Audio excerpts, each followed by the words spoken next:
ఆరావళి పర్వత ప్రాంతాల్లో మైనింగ్ పై నిషేధాన్ని విధిస్తూ కేంద్రం ఒక కీలకమైన నిర్ణయం తీసుకుంది. కొత్త మైనింగ్ లీజులను ఎట్టి పరిస్థితుల్లో అనుమతులు ఇవ్వొద్దని ఆదేశాలిచ్చింది. ఆరావళి పర్వత శ్రేణుల్లో ఇకపై ఎలాంటి మైనింగ్ జరగదని ప్రకటించింది.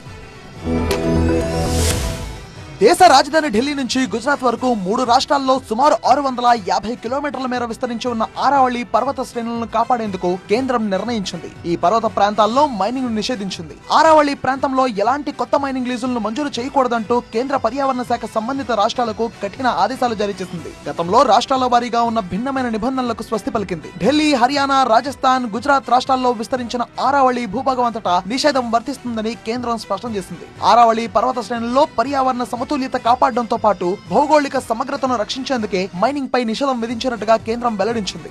ఆరావళి పర్వత శ్రేణుల్లో మైనింగ్ పై రాజస్థాన్, గుజరాత్, హర్యానా రాష్ట్రాల్లో తీవ్ర వ్యతిరేకత వ్యక్తమైంది. సేవ్ ఆరావళి అంటూ ఆయా రాష్ట్రాల ప్రజలు ముక్తకంఠంతో నిందించారు. ప్లకార్డులు పట్టుకుని ఎక్కడికక్కడ నిరసనలు తెలిపారు. ఆరావళి పర్వత శ్రేణుల్లో మైనింగ్ అనుమతులను రద్దు చేయాలని డిమాండ్ చేశారు. రాజస్థాన్ లోని ఉదయపూర్ లో చేపట్టిన ఆందోళనలు తీవ్ర ఉద్రిక్తతలకు దారితీశాయి. ఇటీవలే సుప్రీంకోర్టు కూడా ఆరావళి మైనింగ్ పై తీవ్రంగా స్పందించింది.